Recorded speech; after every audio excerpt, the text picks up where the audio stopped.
New DNA evidence ties Charlie Kirk's suspected shooter to the scene, as the FBI says it's now looking beyond the primary assassin. I promise you, if there's a larger network here, we're going to get that out to the public as soon as we can. I'm Georgia Howe with Daily Wire Executive Editor John Bickley. It's Tuesday, September 16th, and this is Morning Wire.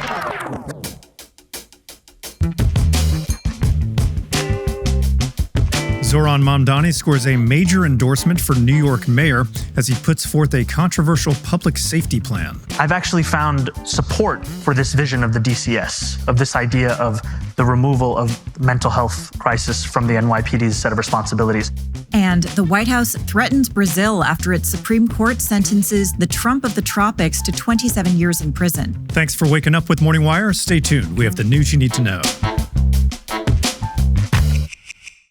As conservatives rally together following the assassination of Charlie Kirk, the FBI says they're investigating radical left-wing groups for potential ties to the killer. Daily Wire senior editor Cabot Phillips has the details. So, Cabot, we already have a suspect in custody, but now we're hearing about some of his potential ties. What do we know so far? Yeah, authorities seem totally confident right now that Tyler Robinson acted alone in pulling the trigger. DNA evidence found on a screwdriver and towel left at the scene have matched with the 22-year-old. But now they want to know if he coordinated this attack with anyone else or even shared plans ahead of time with potential collaborators. Among those being investigated by law enforcement is the far-left pro-transgender group Armed Queers Salt Lake City. They deleted their Instagram account shortly after the shooting, but a membership form online listed their core principles, which included, quote, the armed and militant protection of queer and trans communities, trans liberation, and an organized revolutionary movement. The Bureau is also looking into a number of social media users who seemingly displayed potential foreknowledge of the assassination. For example, one leftist user on X wrote beforehand, quote, it would be funny if someone like Charlie Kirk got shot on September 10th. Again, that came a week beforehand. Another post read, quote, Charlie Kirk is coming to my college tomorrow. I really hope someone evaporates him. Literally, let's just say something big will happen tomorrow. And then according to FBI Director Kash Patel, Robinson told at least one person beforehand that we know of what he planned on doing. He had a text message exchange, the suspect, with another individual, in which he claimed that he had an opportunity to take out Charlie Kirk and he was going to do it because of his hatred for what Charlie stood for. Patel then went on to say that Robinson wrote a note ahead of time detailing his plans. That note was destroyed, but thankfully recovered by the Bureau. Now, we also heard from a number of Trump administration officials yesterday. What did they say? Yeah, Vice President J.D. Vance filled in to host the Charlie Kirk Show Monday, offering encouragement to listeners, vowing to carry on Charlie's legacy, and sharing an emotional tribute to his fallen friend. Books that I've read to my kids, going up to their bedroom and kissing them and hugging them before bed, I just realized that all of these moments that I get to have, Charlie is not able to have them anymore. And Charlie's kids and his beautiful wife are not able to have them anymore. And maybe the best way that I can contribute and the best way that I can honor my dear friend is to be the best husband that I can be. Vance also brought on Caroline Leavitt and other White House staff, including Deputy Chief Stephen Miller, who vowed to channel his, quote, righteous anger to go after those responsible. It is a vast domestic terror movement. And with God as my witness, we are going to use every resource we have at the Department of Justice, Homeland Security, and throughout this government to identify, disrupt, dismantle, and destroy these networks and make America safe again for the American people. It will happen, and we will do it in Charlie's name. And in a really just powerful moment, VP Vance offered strong words for anyone celebrating Charlie's death. Have a listen. There is no unity with someone who lies about what Charlie Kirk said in order to excuse his murder. There is no unity with someone who harasses an innocent family the day after the father of that family lost a dear friend. There is no unity with the people who celebrate Charlie Kirk's assassination. And there is no unity with the people who fund these articles, who pay the salaries of these terrorist sympathizers, who argue that Charlie Kirk, a loving husband and father, deserved a shot to the neck because he spoke words with which they disagree. And to that earlier point that Stephen Miller made, it's worth reiterating something we've talked about on the show, and that is the legacy media's just clear reluctance to address the shooter's political ideology and the role that it could have played here. Despite the now overwhelming evidence that he was a leftist who hated Charlie Kirk for his conservative views, a nationwide poll conducted this Sunday showed that more Americans believe the shooter was on the political right, not the political left. So clearly, the truth is not getting out. FBI Director Kash Patel once again sought to clarify that point on Monday. His family has collectively told investigators that he subscribed to left-wing ideology, and even more so in these last couple of years. So it seems obvious that the muddying of the waters from the media in those early days after the shooting is clearly playing a role with average Americans. And as we continue to see so many folks still celebrating Charlie's death, it's worth going through some of the polling data on this topic. For example, a recent YouGov poll showed that only 3% of self-identified very conservative Americans view political violence as ever acceptable. For very liberal Americans, though, that number is 25%. So they're 8 times more likely to say that political violence is justified. Well, that's a trend we saw really accelerate since 2016. Cabot, thanks for reporting. Absolutely. This episode is brought to you by PrizePicks. You and I make decisions every day, but on PrizePicks, being right can get you paid. Don't miss out on any of the excitement this season on PrizePicks, where it's good to be right. Football is back, and there's no better way to add a bit more fun than with PrizePicks. Stack up your favorite players' stats against each other, and you can even bring in players from other sports. PrizePicks is the ultimate way to turn your football knowledge into cash this season. With millions of users already on board, this safe and reliable skills-based daily fantasy platform lets you build your lineup in under 60 seconds by selecting more or less on 2 to 6 player projections. Whether you're confident about which players will exceed expectations or which ones might fall short, PrizePicks gives you the opportunity to cash in on your sports expertise. Available in over 40 states, including California, Texas, and Georgia, it's never been easier to enjoy daily fantasy action while watching your favorite games unfold. Download the app today and use code MorningWire to get $50 in lineups after you play your first $5 lineup. That's code MorningWire to get $50 in lineups after you play your first $5 lineup. PrizePicks, it's good to be right. Radical left candidate Zohran Mamdani just got a major endorsement for New York City's mayor. Meanwhile, he's just dropped his new plan to replace officers with mental health teams. Here with the details is Daily Wire reporter Amanda Prestigiacomo. So Amanda, Mamdani just landed a major endorsement from New York's Democrat Governor Kathy Hochul. First, why is her endorsement so significant? Well, this could get the Democrat Party establishment behind Mamdani. Hochul notably kept her distance from him during the New York City mayoral primary. Mamdani is an open Democratic socialist, and he has some extremely far-left ideas, including government-run grocery stores. With this endorsement from Hochul, there's a lot of speculation that we'll see other prominent Democrat leaders throw their support behind him too now. So why is Hochul backing Mamdani, has she said? Well, she didn't say this in her New York Times op-ed, but she's facing the political reality that she needs to be on good terms with the future mayor. It does look like Mamdani is probably going to win, barring some major shakeup. So this is someone she'll likely have to work with very soon.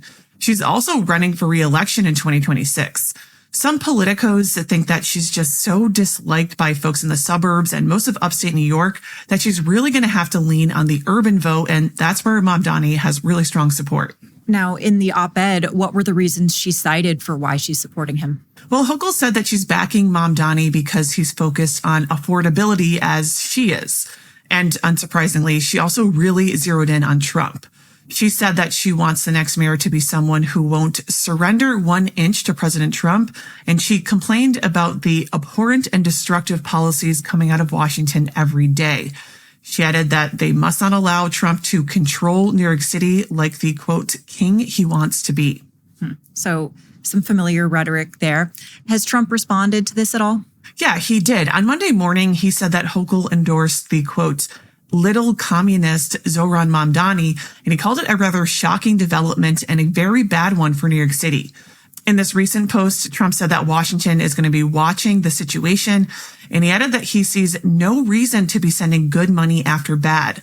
Now, that right there does suggest that there'll be less cooperation with the feds when Hochul, requests federal dollars for her state or New York City specifically.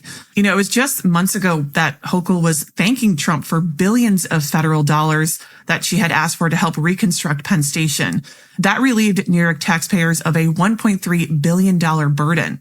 Perhaps that federal help is not as easily obtained in the future. Now, just a day after Hochul's endorsement, Mamdani dropped a new version of his controversial plan to replace police officers with mental health teams. for some emergency calls. What do we know about that plan? Yeah, Mamdani first announced back in April that he wants to create a citizen-led Department of Community Safety. Now, this agency would deploy social workers, so-called violence interrupters, typically people with criminal histories, and mental health teams to respond to non-violent 911 calls. It would cost the city about $1.1 billion total, and it would shift some NYPD funds as well as adding new costs. His newly refined version of this agency, which was announced yesterday, it tries to moderate this idea somewhat. So, for example, Mamdani clarified that he wants to keep police staffing where it's at instead of making any cuts. His opponents, by the way, want to boost police forces. Mamdani is largely viewed as anti-police, and he's trying to combat that image. Back in 2020, he called the NYPD racist, anti-queer, and a major threat to public safety, and he demanded that they be defunded. Now, this idea of community policing, it was widely panned by law enforcement experts back in April. For one thing, they say a mental health crisis might start out as nonviolent, but that could easily escalate if ill-prepared people attempt to intervene. Well, Democrats need to tread carefully because they were really punished for the defund the police movement. Amanda, thanks for reporting. You're welcome. Did you know that roughly 36% of Americans have below average credit scores, which can make borrowing more difficult and expensive? That's where Kickoff can help. Users with credit under 600 grew an average of 84 points in their first year with on-time payments. You can start building your credit right away for just $1 in your first month. The whole sign-up process only takes a few minutes and it's right from your phone. There's no credit check required and you can cancel whenever you want. Start building credit with Kickoff today. You can get your first month for as little as $1. That's 80% off the normal price when you go to getkickoff.com/wired today. That's Kickoff without the C. Get KIKOFF.com/wire. Must sign up via getkickoff.com/wire to activate offer. Offer applies to new Kickoff customers' first month only. Subject to approval. Offer subject to change. Average first-year credit score impact of plus 84 points between January 2023 and January 2024 for Kickoff credit account users who started with a score below 600, who paid on time, or who have no delinquencies or collections added to their credit profile during the period. Late payments may negatively impact your credit score. Individual results may vary. After a 2-week public trial, Brazil's 5 Supreme Court justices sentenced former President Jair Bolsonaro to 27 years in prison for an alleged coup attempt. The Trump administration is now threatening severe consequences. Joining us now to discuss is Andres Martinez Fernandez, Senior Policy Analyst for Latin America at the Heritage Foundation. Andres, thank you so much for coming on. Thanks for having me. So we've seen Brazil's former president, Jair Bolsonaro, who many have likened to Trump in the past. He was convicted late last week. First, for those who have not been tracking this pretty remarkable case, what was the argument against him?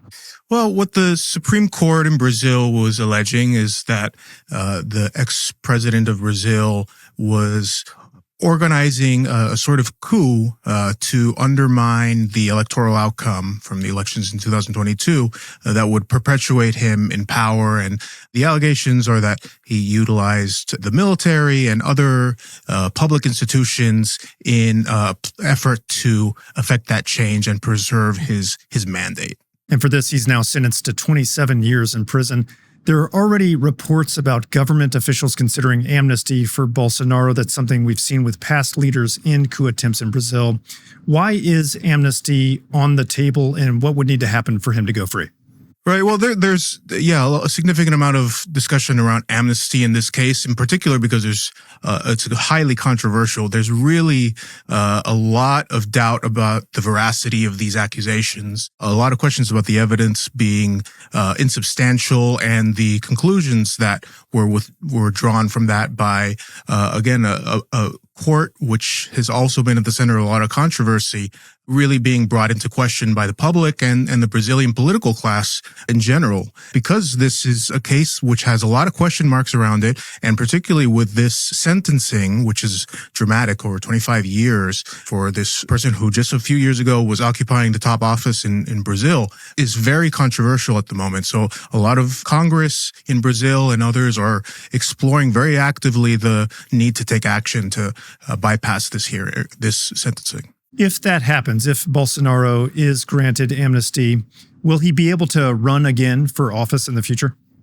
So under this conviction, he is no longer able to run for president. And that's certainly significant as far as its impact, because he remains the most popular figure on the right in Brazil, certainly, and was certainly in discussions for being a leading figure. And again, this is part of why there are a lot of questions about whether or not justice was being followed here in this case, or whether there was a political motivation around these upcoming elections.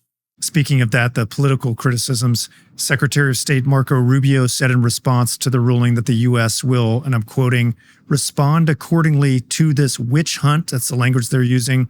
Why does the administration view this as a witch hunt, and what actions do you expect them to take?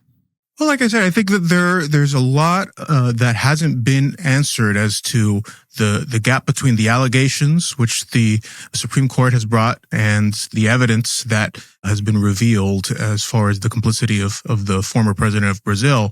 And at the same time, there are a lot of very serious questions about political bias by the court itself, which has not just in this case, but in several others, shown itself to be a very political entity, including with a high-profile battle with Elon Musk and the platform of Twitter then. But really, there's a disconnect, I think, that a lot of people see, and this administration certainly sees, between the pursuit of justice and the political priorities that we see the Supreme Court in Brazil pursuing. And that's what the administration is really seeking to counter, leveraging the United States economic heft and influence in that country.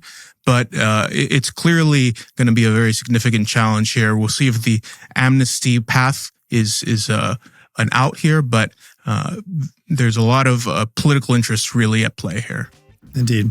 We'll see if this talk of amnesty actually turns into action. Meanwhile, it appears economic sanctions are in the works in the White House. Andres, thanks so much for joining us. Thank you. Thanks for waking up with us. And if you're watching on YouTube, please like and subscribe. We'll be back later this evening with more news you need to know.